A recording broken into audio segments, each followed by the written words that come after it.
Here's your host, Alex Garrett.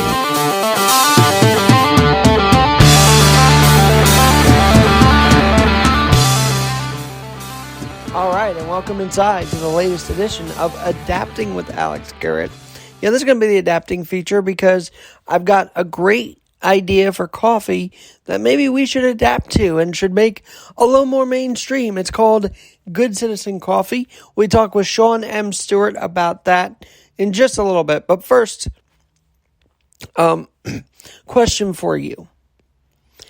If you have crutches, do you still take the accessible vehicles for Uber and Lyft, or do you take a normal car?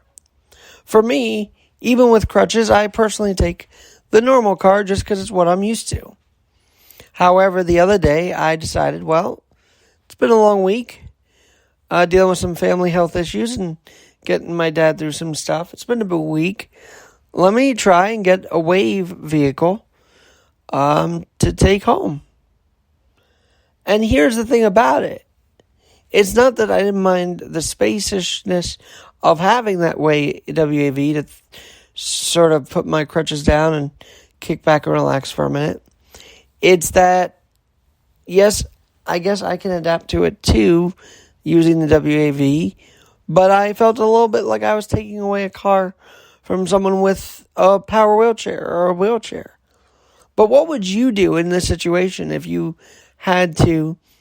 Would you take a regular car or would you take the WAV, even if you were on quote-unquote mobility devices as crutches are described as in the Lyft and Uber app?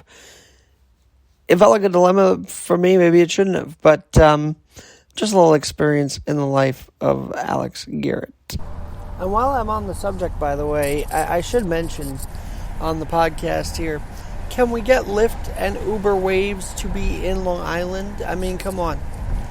When I travel with Gabby, my girlfriend, and she was in a power wheelchair, we had to go back to Jamaica because in Long Island you can't get a Lyft or Wave access vehicle anywhere. So I'm calling on legislators to fix that. Work with Uber and Lyft. Get that done so that not only Gabby but other Long Islanders can enjoy the leisure of travel in a Wave vehicle.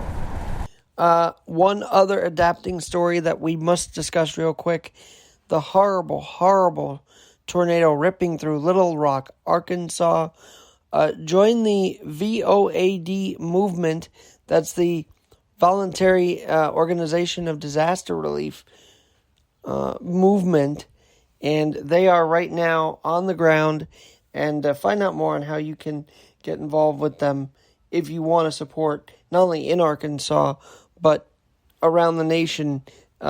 Just check out the hashtag VOAD movement, and I'll put a link to it as well. But yes, there are ways to help, not just in a mainstream kind of way, but on the ground kind of way when it comes to natural disasters. And so I highly suggest you check out the VOAD movement for Little Rock, Arkansas relief, as well as preparation for any other natural disaster that might strike our shores. It's Palm Sunday, and we'll talk to you soon here on the podcast.